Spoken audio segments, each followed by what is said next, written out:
Amen. Let's jump over to Luke chapter 4 and then we will pray. Luke chapter 4. Lucas Kapitulo 4. I want you to see, because this is also the first message in the Gospel of Luke that we see Jesus preaching. So, tungatanawon kay gini usa mao po niya ang una nga din pagwali sa maayong balita dinhi sa libro sa mga Lucas. Luke Sa Lucas. chapter 4 verse 17 through 19. Sisiti magsugod ngadto sa 19.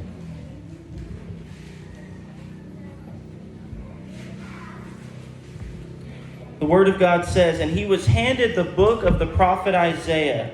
And when he had opened the book, he found the place where it was written, 'The Spirit of the Lord is upon me, because he has anointed me to preach the gospel to the poor. He has sent me to heal the brokenhearted, to proclaim liberty to the captives, and recovery of sight to the blind, to set at liberty those who are oppressed, to proclaim the acceptable year of the Lord.'" Verse 20, "Then he closed the book and gave it back to the attendant and sat down. And the eyes of all who were in the synagogue were fixed on him. And he began to say to them, 'Today this scripture is fulfilled in your hearing.'" Amen. Sa Lucas 4, 17 ngadto sa 19, ug dihay gihatag kaniya nga basahon sa propeta nga si Isaias, og sa pagbuklad niya niini nakita niya ang bahin diin nahisulat kini nga nagaingon, "Ang espiritu sa Ginoo ania kanako, kay iya man akong gidihugan aron sa pagwali sa mayong balita ngadto sa mga kabos. Ipadala niya ako aron sa pagpahibalo sa kagawasan ngadto sa mga binilanggo ug sa kahiuli sa itatan-aw ngadto sa mga puta, sa paghatag sa kagawasan ngadto sa mga dinaog-daog." 19, sa pagpahibalo sa tuig sa kahimuot sa Ginoo o sa kahimuot sa Ginoo. 19. Yeah. Amen. Magampota. Amen. Father, in the mighty name of Jesus, I ask you today, Lord, to speak through your word. Father, and I pray for every person here that believes in you, that you will equip them, that they can go out and preach the gospel of Jesus Christ. Lord, help us today to rejoice in the simple truth of your word. Father, I ask you right now for the anointing of your Holy Spirit upon me and for a double anointing upon Pastor Mike, that he may deliver your message, God, with power and authority. In Jesus' name, amen. I want to encourage you today as a believer to take this as a training class that you will understand and be able to preach the gospel yourself. As a believer, that they will learn today how they can share the gospel. So ingon nga kita mga magtotoo na kinahanglan ta magkatuna nato unsaon pagpaambit sa mayong balita. A lot of us, we get this idea that once I'm saved, I don't need the gospel anymore. Adin kana nga dunay mga idea nga din sa diha nga naluwas na sila. Nga din nakaingon sila nga wala ko nagkinahanglan pa og kani mayong balita. But that's the furthest thing from the truth. We need the gospel for the rest of our lives. Pan diha sa kamaturan kinahanglan gayud kita nga din nagkinahanglan sa mayong balita para kaluwasan sa atong kinabuhi. We should constantly be reminded about the good news of Jesus Christ. Adin kanunay kita nga din magapahinumdom o pahinumduman may tungod sa mayong balita may tungod ni Kristo.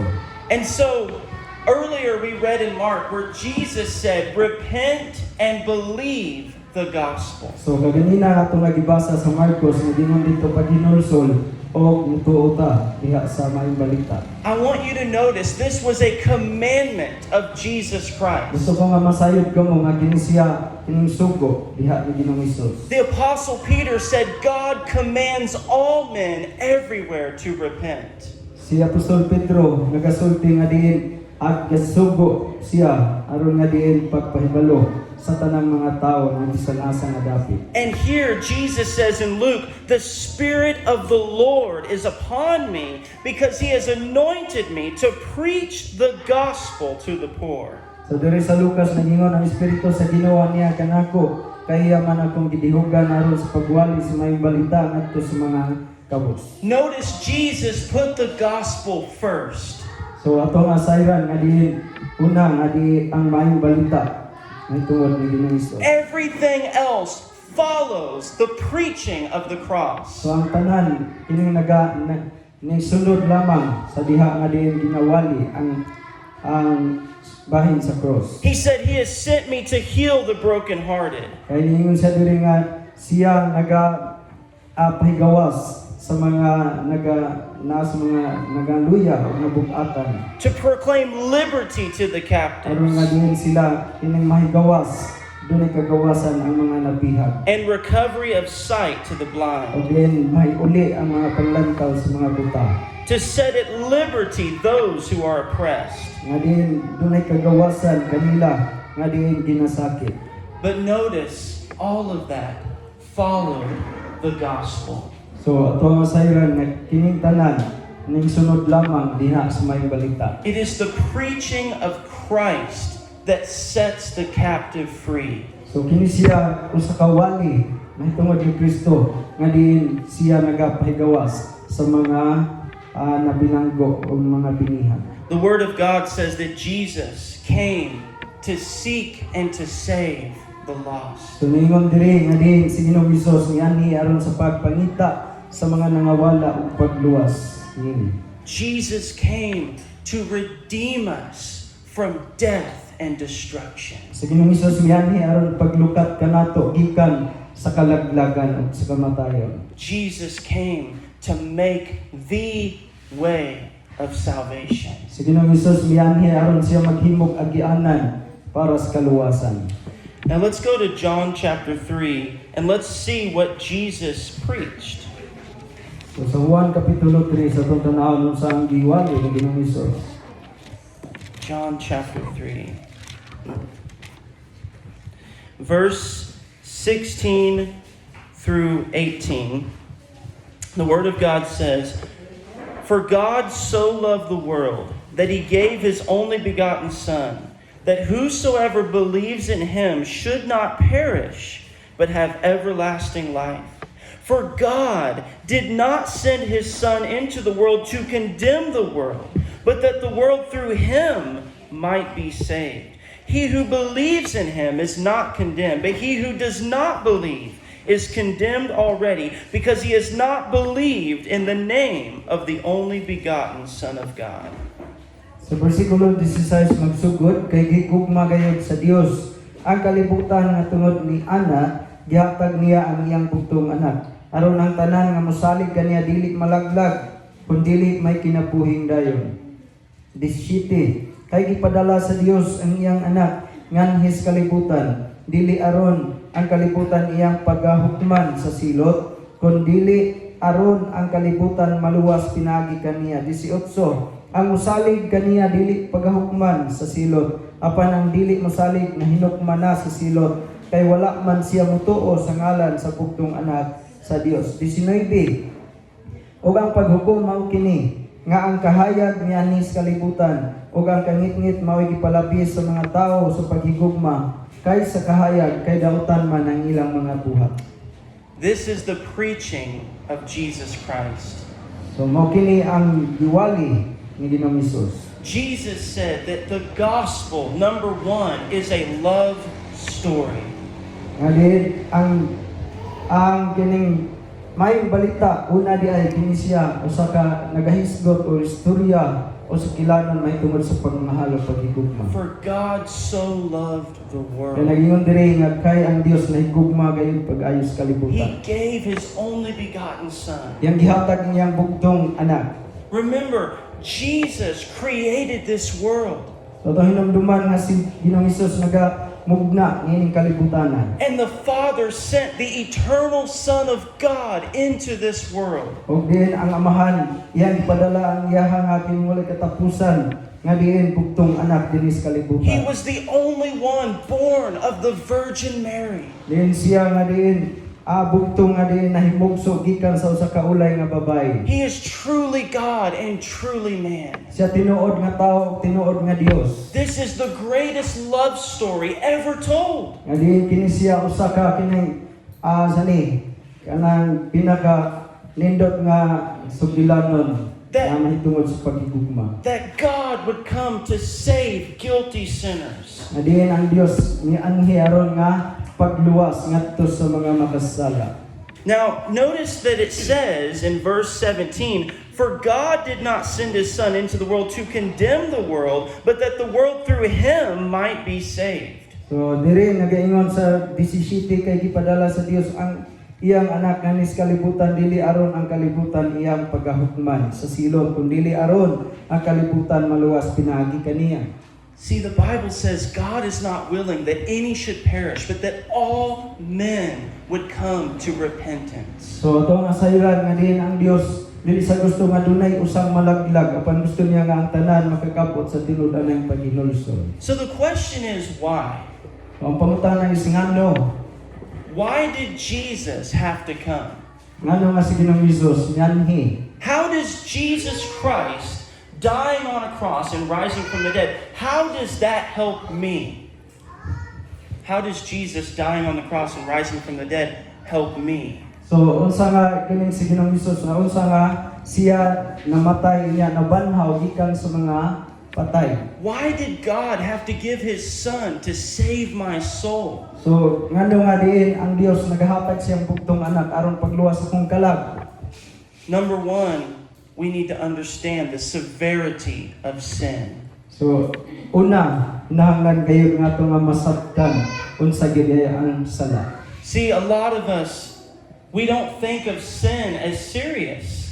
So daghan nga mga tawo nga din wala magmalando nga din unsa ka seryoso gyud ang sala. But I want you to remember that God created a perfect world. So ato nga hinumduman usab nga din ang Dios nagahimo siya og hingpit nga kalibutan. He put Adam and Eve in the Garden of Eden, and he only gave them one commandment. Adin gipahiluna si Adan og si Eva dito sa tanaman sa Eden og adunay usa lamang kasugo nga diin gisugo ngadto kanila. He said, "You can eat of every tree, but not the tree of the knowledge of good and evil." Og gisultihan sila nga makahimo kamo pagkaon sa tanang bunga sa klase sa mga kahoy sa taliw diha sa kanang palibot apan ayaw lang na sa taliwala. And before sin entered the world was perfect. So sa wala pa diin misulod ang sala sa kalibutan, ang kalibutan hingpit. There was no death. Wala kayo kamatayon. There was no divorce. Wala kayo panagbulag. There was no sickness. Wala kayo mga mulo o mga And there was sakit. no sin. O wala kayo sala. But God, because He loves us, He gave us a choice. Apan ang Dios nga diin tungod kay siya nahigugma kanato gitagaan ta niya pagpili. That's why He put that tree in the garden. Mao kana nga iyang ipahiluna ang usa ka kahoy sa kahibalo diha sa tanaman. He was saying, you can choose to obey me or deny me. So sa mga kining pagkasulti nga diin makapili kamo sa mutahod ba mo kanako o diin inyo ba ako nga ilimod o taligdan. And when Adam and Eve disobeyed God, it threw the whole universe into darkness. Og si Adan og si Eva nga diin sila ning supak gayud sa Dios og naapil ang tibuok nga diin universo. Man was separated from his perfect relationship with God. So ang tao nahimulag gikan sa iyang hingpit nga relasyon ngadto sa Dios. Let's go to the book of Romans and we will see this. Kaysa sa Roma atong tan-awon Romans 3 verse 23. sa 3:23. The word says, "For all have sinned and fallen short of the glory of God." Ingon diri sanglit nakasalaman ang tanan og nakabsan sa himaya sa Dios. What does that mean? So sa kini gipasabot To fall short of the glory of ang God. pagkahimulag gikan sa himaya sa Dios. See, God is holy. So ato nga makita nga ang Dios balaan. And holy God is not compatible with sinful man. Adin ang balaan nga Dios dili kayod siya makig-uban sa usa ka makasala nga kaning tao. The Word of God says that God dwells in unapproachable light. Nga din ang Dios, ang pulong sa Dios nagtugan, nga din ang Dios nagapuyo diha sa dili maduol kumahikap nga kahayag. That our God is a consuming fire. Kay siya ang Dios nga din nagsamas kalayo nga nagautlo. And because God is good, He is so good that His wrath burns against sin. Tungod kay ang Dios siya maayo, so siya gayud maayo. Nga din ang iyaha nga pagkamaayo ang sala iyaha gayud nga sunugod. And that's why the Bible says your sin separates you from God. Ug mao kana ang Biblia nagtug-an nga din ang atong sala mo'y nakahinungdan nahimulat ta ngadto sa Dios. And that's why Jesus said, if you have not the Son, you are condemned already. So ang Biblia nagtug-an si Ginoong Hesus ningon nga kung kinsa katong wala makabaton sa anak, so siya hinukman. Because we cannot stand in the presence of God in our sinfulness. So kadili kita gayud makabarog sa atong nga kaugalingon diha sa presensya sa Dios diha sa sala. It says, Romans chapter 3, verse 19 and 20. Now we know that whatever the law says, it says that to those who are under the law, that every mouth may be stopped, and all the world may become guilty before God. Therefore, by the deeds of the law, no flesh will be justified in His sight, for by the law is the knowledge of sin. So versikulo 19 ug 20. Karon nahibalo na kita nga bisan unsay gisulti sa kasuguan kini gisulti ngadto sa mga anaa sa ilalom sa kasuguan. Aron ang matag usa kabakba masapungan o aron ang tibuok kalibutan mahisagop ilalom sa paghukom sa Dios. 20. Kay sa atubangan sa Dios walay tawo nga pagmatarungon pinaagi sa mga pagtuman sa kasuguan kay pinaagis kasuguan nagaabot hinuon ang kahibalo may tungod sa sala. Now, notice it says the law of God stops every mouth so that we become guilty before God. So ato nga kinsayran nga din ang kasuguan sa Dios nakapasakong diha sa matag sa kabakba. And notice Paul said, by the law is the knowledge of sin. So ato nga sayran nga si Pablo nagasulti nga din pinaagi sa kasuguan mao kini siya ang pagkahibalo hinuon sa sala. If you are standing before a judge and you know that you have broken the law, your mouth is stopped before the judge. So kung kita magabarog at tubangan sa usa ka maghukom, kunya nasayod kita nga diin atog yung disupak ang balaod ang atong bakba masapungan. So when we stand before a holy God, we understand I have nothing that I can offer God for my salvation. So diha sa matagusan nato sa magabarog ta nato tubangan sa Dios, nga diin maka ibalo kita, nga diin wala gayud kita bisan unsang butang atong mahalad diha sa Ginoo gawas tong kaugalingon. Now, when Paul mentions the law, he's talking about the 10 Commandments. So si Pablo nagahisgot may tungod sa kasuguan, kini siya nagapasabot may tungod sa napulo kasugo. So let's go through them. Thou shalt have no other gods before me. You should have no other gods before me, God said. So usa na siya kasugo nga diin wala nay lain nga Dios nga diin gawas kanako. How many of us have ever put anything before God? So nga diin pila ba kanato nga diin ato nga gibutang ang atong paggalingon tanang butang ato sa Dios. We are guilty. So di ba kita kaning sini natay sala. You should not lie. So dili kita maka pangulipas. Who among us has never told a lie?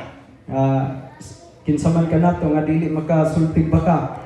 You shall not covet your neighbor's wife or your neighbor's possessions. So ningon siya nga ayaw ninyo o kining iluga ang kining asawa sa inyohang silingan o din mga butang na nasa inyong silingan. You shall not commit adultery. Yun siya ayaw ka mo panapaw. Jesus said, if you even look with lust, you've committed adultery in your heart. O sige nang Isus ningon nga kung magatanaw ka uban sa kining pangibog in siya nakahimo nakagpanapaw. You shall not murder. In siya ayaw ka mo pagpatay. But Jesus said, if you hate your brother, you're a murderer already. Apan sige nang Isus ningon kung magdumot ra gani ka sa imong nga igsuon, ikaw sama sa usa ka mamumuno.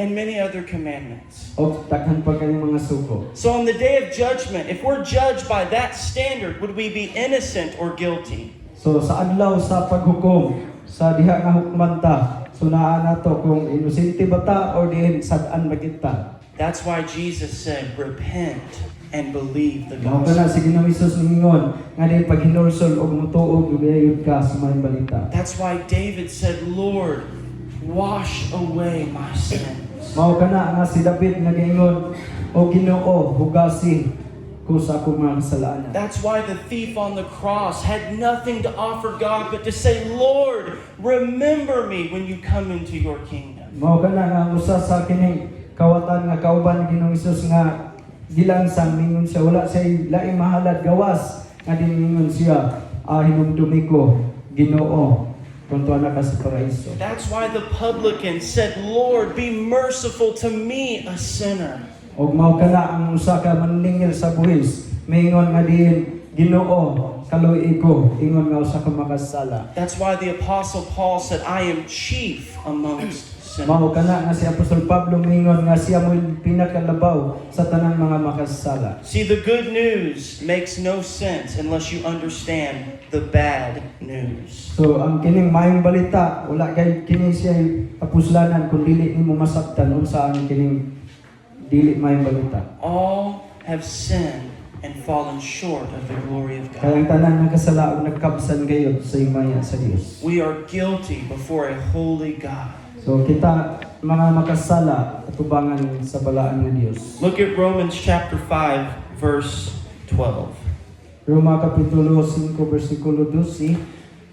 Therefore, just as through one man sin entered the world, and death through sin, and thus death spread to all men because all sinned.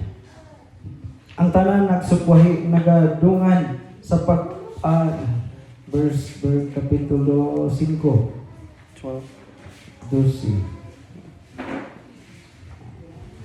Busa maingon nga ang sala misulod sa kalibutan pinaagi sa usa ka tawo ug ang kamatayon misulod pinaagi sa sala ug nga tungod niini ang kamatayon mikuyanap ngadto sa tanang mga tawo sanglit ang tanang mga tawo nakasala man.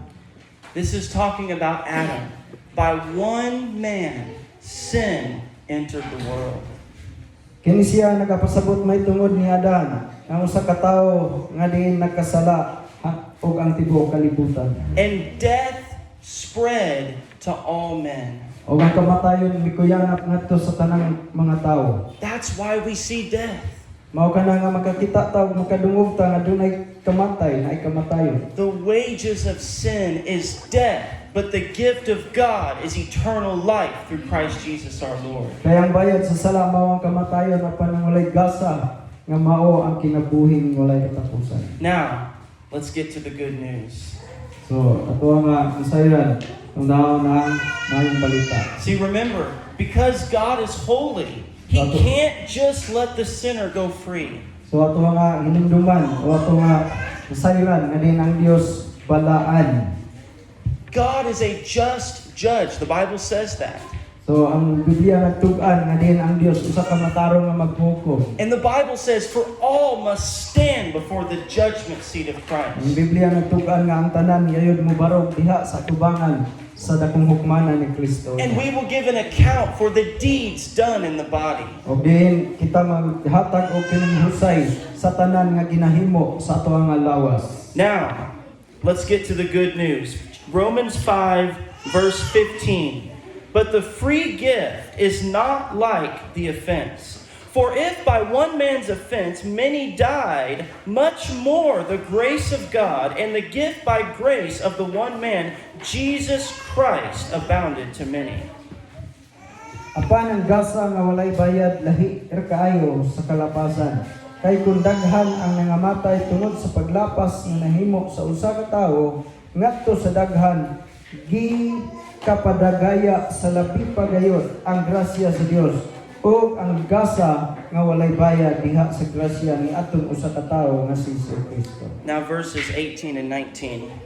If you want to read. Versikulo 18 ngadto sa 19 isa. You want to read them? Sa 18, busa maingon nga ang paglapas nga gihimo sa usa ka tawo misangpot sa pagkahinukman sa silot sa tanang mga tawo. Mao man usab ang buhat sa pagkamatarong nga gihimo sa usa ka tawo musangpot ngadto sa hukom sa kagawasan ug ngadto sa kinabuhi alang sa tanang mga tawo. 19, kay maingon nga pinaagi sa pagkamasupilon sa usa ka tawo daghan ang nahimong makasala, mao man usab nga pinaagi sa pagkamasinugtanon sa usa ka tawo daghan ang mahimong mataro. Notice it says in verse 18, through one man's righteous act. So diri sa bersikulo 18 tungod sa usa ka tawo nga diin nagabuhat og mataro. And then in verse 19, by one man's obedience, many will be made righteous. Og sa bersikulo 19 nga sa usa ka tawo nga diin masinugtanon daghan ang nahimong mataro.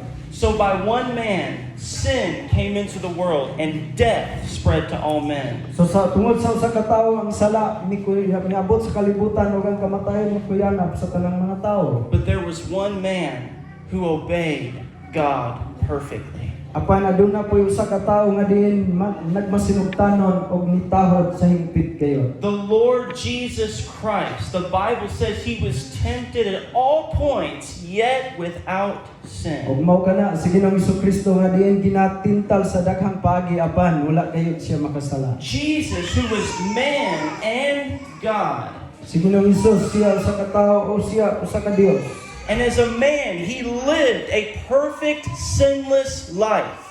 Og siya ang tawo nga diin nagapuyo diha sa kining higpit gayud ug way sala nga kinabuhi. And because of his divine nature, he had the power to pay the penalty for our sin. Tungod sa iyang nga Dios nun nga kining kinaiya, iyang nga gibayran ang bilis sa sala. And that's why it says that God so loved the world, he gave his only Ug mao begotten kana nga Son. nag-ingon siya nga din ang Dios na higugma gayud sa tibuok kalibutan ug gihatag niyang bugtong anak. Because we cannot save ourselves. Kadili kita makaluwas sa atong kaugalingon mismo. But Jesus paid the price on the cross. Apan si Ginoong Hesus nagbayad sa bili dito sa cross. He took the curse on his body. Iyang gipas-an ug gikuha ang tunglo iya diha sa iyang nga lawas gibutang. He took the penalty of our sin. O din iyang nga gikuha ang bayad para sa atong kasalanan. He lived a perfect life that we could never live. Nga din nagapuyo siya diha sa hingpit nga kinabuhi nga wala pa nato maabot.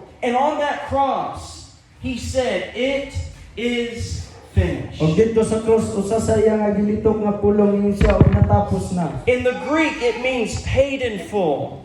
Nga din mao na to. So that when Sa I Greek. believe in Jesus, Gibayran ang tanan the obedience of God, sa pagkamatinahuron gayud sa Dios. the obedience of Jesus Christ, Diha sa pagtahod gayud ni Ginoong is Hesus. applied to my life. Nga din kini siya nagaabot sa atong kinabuhi. And his blood cleanses me from all sin. Nga din ang iyang dugo nagahindo kanato sa tanan natong kasalanan. In him we have redemption through his blood, even the forgiveness of Diha sin. kaniya dunay pagkatinubos diha sa atong kasalanan tungod sa iyang dugo. This is the gospel of Jesus Ug kini mao Christ. ang kinmayng balita ni Kristo. That Christ came to save sinners. Nga si Ginoong Hesus mianhi aron pagluwas sa mga makasala. That he accomplished the work of my salvation. Og iya gayon nga tapuson ang trabaho diha sa kaluwasan. He took the penalty of my sin. Iya nga kining gikuha ang kining bayad para sa atong He sa atong paid sala. it all on the cross. Og iya gibayran ang tanan dito sa cross. And then he rose from the dead. Og siya nabanhaw gikan sa mga patay. Jesus Christ defeated death. Nga sige ng Isus iyang ibuntog ang kamatayon. He is alive today. Kay siya buhi antod karon. He sits at the right hand of the Siya Father. nagalingkod diha sa tuwa bahin sa iyang amahan. His word is alive. Ang iyang pulong buhi. His gospel still Ang saves. iyang maayong balita makaluwas paghapon hangtod karon. Now let's go to Ephesians chapter 2. Sa Efeso kapitulo 2. So we understand that in our sin, we cannot save ourselves. So ato nga sabton pagayo nga diha sa atong mga kasalanan dili kayo kita makaluwas sa This atong kagalingon. is why it's so important to trust alone in Jesus Christ. Mao kana nga importante gayud kaayo nga diin mo salig ta diha lamang kay Ginoong Hesus. Remember, Jesus said, "There is none good but God." Atong hinumduman nga diin si Ginoong Hesus mingon wa gyud laing maayo gawa sa Dios. Before a holy God, we would be consumed in His wrath. So atubangan diha sa palaan nga Dios simple ta nga kining maot tungod sa iya nga kaning kapungot. Jesus warned the world to flee from the wrath that is to come. So ang Dios nagapasidaan sa kalibutan nga mopahilayo gayod, mobiya gayod diha sa kasalanan. And God stretches out His hand. O ang Dios gituyat ang iyahang kamot. He does not desire to judge us. Wala siya magtinguha aron nga hukman ta. He's not willing that we should perish. Kay dili siya gusto nga dunay usa nga kining malaglag. But if we reject the gospel, the only thing that remains is the condemnation of death and destruction. Apan kung atong isalikway ang mayong balita ang magpabilin mao kana ang kamatayon ug ang kalagdagan silo. Romans chapter 2 verse 1. Kapitulo 2. Or no, Ephesians 2 verse 1, I'm sorry. You're in Ephesians already? Okay, good. Ephesians chapter 2 verse 1. And you He made alive who were dead in trespasses and sins. Now, catch that. You were dead. You were dead. And God made you alive. So ato nga kining una-unaon nga diin kita patay apan ang Dios naghimo kanatong buhi. That's the new covenant. So usa kini siya sa bag-ong kasabutan saan? The prophet Ezekiel said that God will take the heart of stone and God will put His Spirit within you and give you a heart of flesh. So si propeta Ezekiel ang nagasulti ang Dios ngadto kaniya nga ang Dios magakuha diha sa batuon nga kasing-kasing o diin siya magabutang og espiritu diha sa ilang kasing-kasing. Now, Ephesians 2:4. But God, who is rich in mercy, because of His great love with which He loved us. Verse 5, even when we were dead in trespasses, made us alive together with Christ. By grace you have been saved. So, Efeso Kapitulo 2, 4 ngadto sa 5, apan ang Dios nga madagayaon sa kaluoy, tungod sa iyang dakong gugma alang kanato. 5, bisan sa mga patay pa kita tungod sa atong mga kasalanan, nabuhi siya kanato uban kang Kristo, tungod sa grasya nga nangaluwas kamo. Notice how it keeps going back to the great love of God. So ato ang sayran nga diha atong balikan ang sa kadako kayong paghigugma pagmahal sa Dios. Even when we were dead, God made us alive with Christ. Bisan sa panahon nga kita patay pa, apan kita gibuhi pinaging ni Ginoong Kristo sa espirituhanan. Verse 8, for by grace you have been saved through faith, and that not of yourselves. It is the gift of God, not of works, lest anyone should boast. So bersikulo 8 ug 9, kay tungod sa grasya kamo nangaluwas pinagis pagtuo ug kinidili sa inyong kaugalingong kahimuan, kinihatag sa Dios, dili tungod sa mga binuhatan aron walay bisan kinsa nga magapasigarto. Now, what is that word grace? What is grace? So unsa man nga pulo nga grasya? Sa man nga grasya pagkaon Naapa mo diha? Amen? Keep focused. What is grace? So unsa man nga grasya? naminaw pa mo. Grace is the free gift of God. So ang grasya usa day kinsa nga libre nga gasa gikan sa Dios. Grace is something that you cannot earn. So ang grasya sama din sa usa ka butang nga dili nimo maangkon, dili mo mabatunan sa imong kaugalingon ra. This is the good news. Usa kini ka maayong balita. He said it's not by works. Nagingon sa dili pinaagi sa ato ang mga kahago o trabaho. It's by grace. Siya pinaagi ra gyud sa grasya. Through faith. Tungod sa pagtuo. When I come to God, I realize, God, I can't save myself. Sa diha nga din kita miduol ngadto sa Dios, ato ayud nga pamalandungan nga dili kita makaluwas sa atong kaugalingon. Jesus said, John said, the law came by Moses, but grace and truth came by Jesus Christ. So yun ang kasulatan nga din ang balaod nagsugad gikan ni Moses apan ang kinigrasya naa gayud nagikan ni Ginoong Hesus ug ang kamatuoran. It says where sin abounded, grace much more abounded. Nga diin ang kining sala nga diin kining uswad apan mas naglabi pa ang grasya nga diin midagaya. See, most of the world is trying to work their way to heaven. So kadaghanan diri sa kalibutan nga diin naningkamot pag-ayo nga diin sila makaadto gayud ngadto sa langit. But it says it's by grace through faith. Apan nagingon diri tungod sa pagtuo, tungod sa grasya kamo nangaluwas pinagis pagtuo. He who trusts in his own heart is a fool. So the one who trusts in himself is a fool. So siya nga diin magasalig siyang kaugalingon sama sa ka buang-buang. And that's what we're doing when we say, well, I'm good enough to go to heaven. If we say, I'm good enough to go to heaven. So, sa diha nga kita mayon nga makaadto na ko sa langit, iko na ni. You're saying that you can earn your way for salvation. Nga din, nagahuna-una nga din, imuha nga makabot, mabatunan ang kaluwasan. But the Bible says if you have not the Son, you are condemned already. Apan ang Biblia nagtug-an nga kung wala gid ay ka makabaton sa anak, so inukman paghihapon ka hangtod karon. And so I want you to imagine you're standing in the court of law. So ato nga kini pamandungan, una-unaon nga din kita nagbarog diha sa kining hukmanan sa korte. You owe a fine, 10 million pesos. You owe a fine, penalty, 10 million pesos. So ang mga kining imuha nga sani piyansa kanang sani 10 ka milyon. And you can't pay it. Oh, di ka bayad. And judgment is going to come.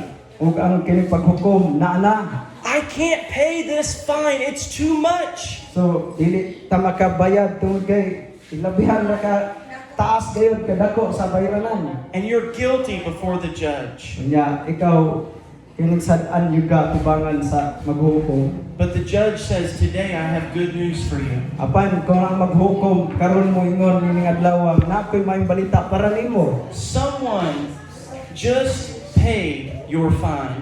Og din moingon siya nga dunay usa nga diin mibayad sa imong bayranan. And now you are free to go. Og karon gawas no na ka nga mo biya.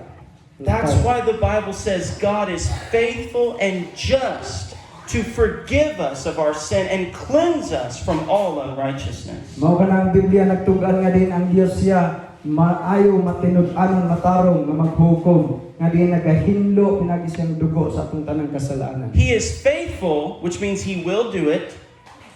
So ingon siya nga siya matinud-anon so nagpasabot nga iyang gibuhat iyang gihimo. And He is justified because Jesus paid the price in His life's blood. O kini siya gimatarong niya tungod kay naas Ginoong Hesus nga diin nagaula sa iyang halad siyang kinabuhi ug nagbayad sa bilin ini. Amen. Let's go to Amen. Romans chapter 10, verse 9. Roma kapitulo 10, 9. Amen. Gugma sa pulong sa Dios. Do you love the Word of God? I know my Messiah is not good, but this is God's Word. Amen. Praise God. Romans chapter 10 verse 9, that if you confess with your mouth the Lord Jesus Christ and believe in your heart that God raised him from the dead, you will be saved. For with the heart one believes unto righteousness, and with the mouth confession is made unto salvation. Amen. 9. Verse 9 and 10. Kay kung pinagi sa imong Wait. Romans chapter 10, verse 9 and 10. Oh, you are in 10. Okay. Sorry, I kay thought kung you were... pinagi sa imong baba magasugid ikaw nga si Jesus mao ang Ginoo ug magatuo sa sulod sa imong kasing-kasing nga siya gibanhaw sa Dios gikan sa mga patay nan maluwas ikaw. Jis tay ang tao magatuo diha sa iyang kasing-kasing aron mamatarong siya ug siya magasugid pinagi sa iyang baba aron maluwas siya. That if you confess with your mouth the Lord Jesus Christ, Na kung ato dayong isugid diha sa tong baba nga siya Ginoo nga si Kristo. notice he uses the full name, the Lord Jesus Christ. So atong sayran diha sa kompleto gayud nga diin pangalan nga diin siya Ginoo Hesus Kristo. A lot of people want Jesus, which means Savior. So daghang mga tao nga diin gamit sa pulo nga Hesus nagpasabot nga siya manluluwas. But what about Lord? So unsa ang kining gitawag nga Ginoo? That word means the master of my life. So ang pulong nga Ginoo usa kini siya nga gitawag nagpasabot nga agalon sa akong kinabuhi. That means I am surrendering my will to the Lord Jesus Christ. Nga nagpasabot kini nga ato nga kini surrender ang ato nga kini pagbulutan ngadto sa atong Ginoong Kristo. Remember, the thief on the cross said, Lord, remember me. So atong hinumduman ang usa sa kawatan dito sa kining cross nga diin ingon hinumdumi niya ako. He is the Lord of heaven and earth.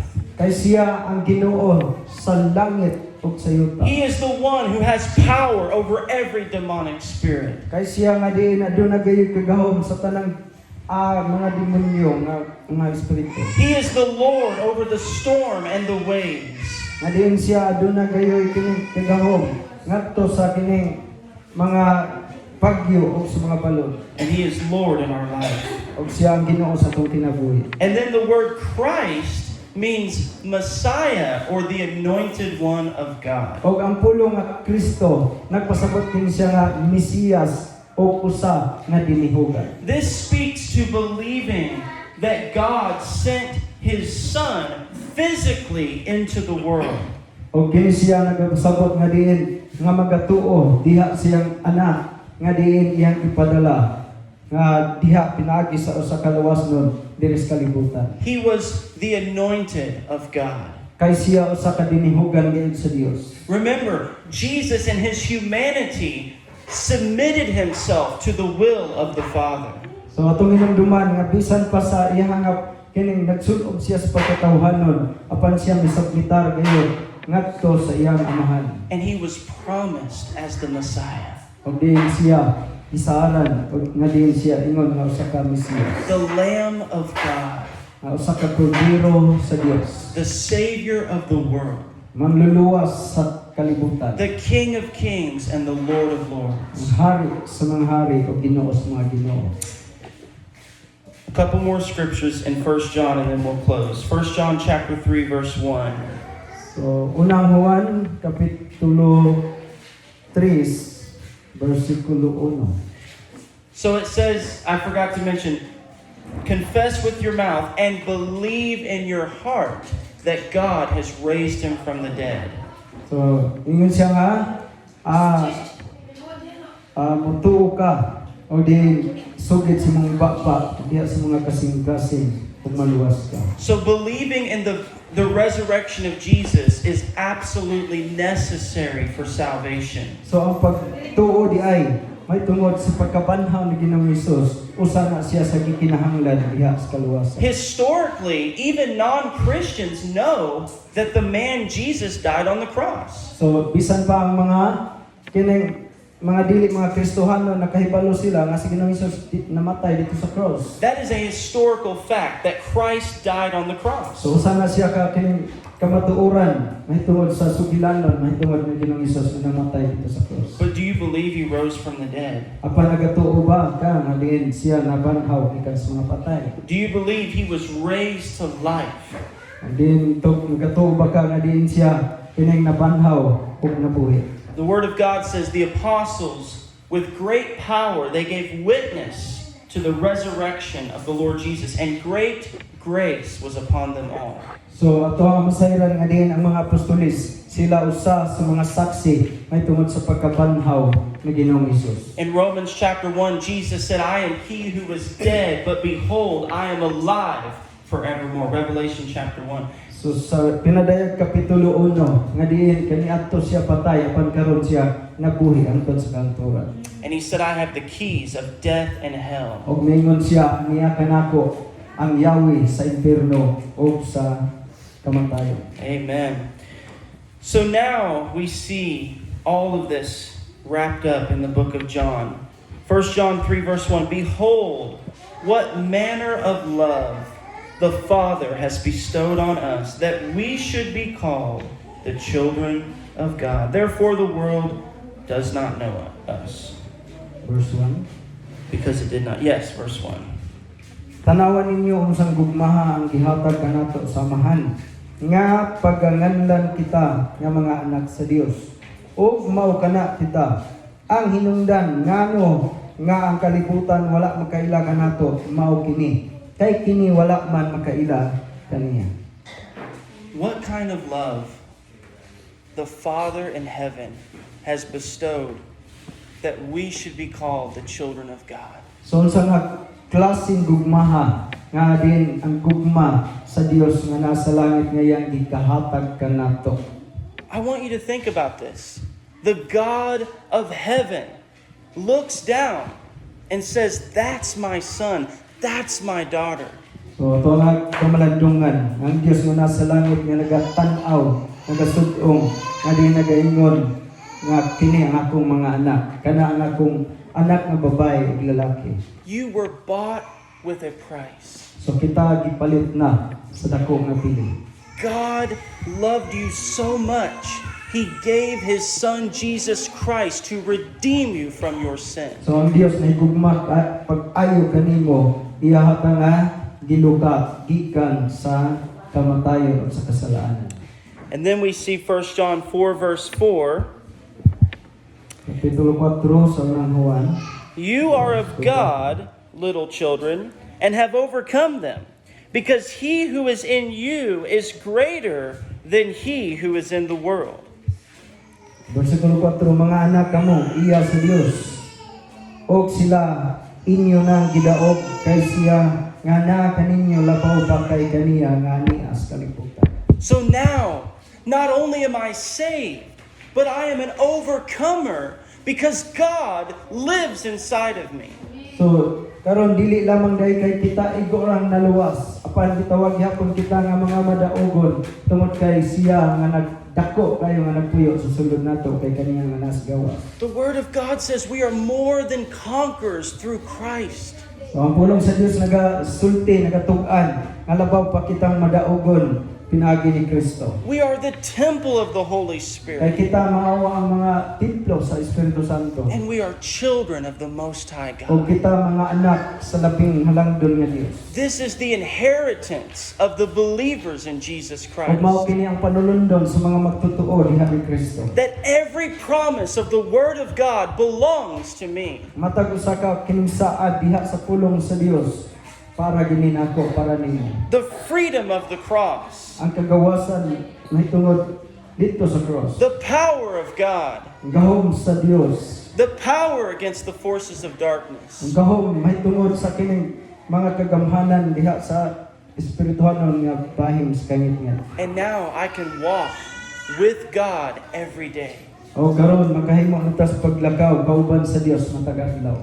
It says we love Him because He first loved us. Adin kaingon ka ang kaingon diri adin kita na higugma kaniya tungod kay sa unang higugma kanato. God's love, the Bible says, it literally passes knowledge. Nga din ang gugma sa Dios, hindi siya labaw pa sa mga kahibalo, lapaw. sa King mga pagsabot. King David said, "What is man that you are mindful of him?" So sa ring David nagingon, unsa man gyud ang tawo nga din imo man gyud gi tagdon o gihuna-huna man gyud nimo. And David said, "For you formed me." He said, "I am beautifully and wonderfully made." Og si David nagingon nga din og iya akong giumol nga din kahigulungan o manindot. David understood that God was involved with his life even before he was born. Nga din si David nagaila gayud nga din siya mao ang tuguran sa kinabuhi bisan pa gani sa wala pa siya nahimugso. Amen. 1 John chapter 5 verses 12 and 13. That'll be our last scripture. He who has the Son has life. He who does not have the Son of God does not have life. These things I have written to you who believe in the name of the Son of God, that you may know that you have eternal life, and that you may continue to believe in the name of the Son of God. So Juan Kapitulo 5 unang Juan 12 ngadto 13 ang nakapanag-iya sa anak may kinabuhi apan ang wala makapanag-iya sa anak walay kinabuhi. 13 Kining mga butanga gisulat ko kaninyo nga nagpanuo sa ngalan sa anak sa Dios aron kamo masayod nga kamo nakapanag-iya na sa kinabuhi dayon. It's that simple. The one who believes in the name of the Son of God.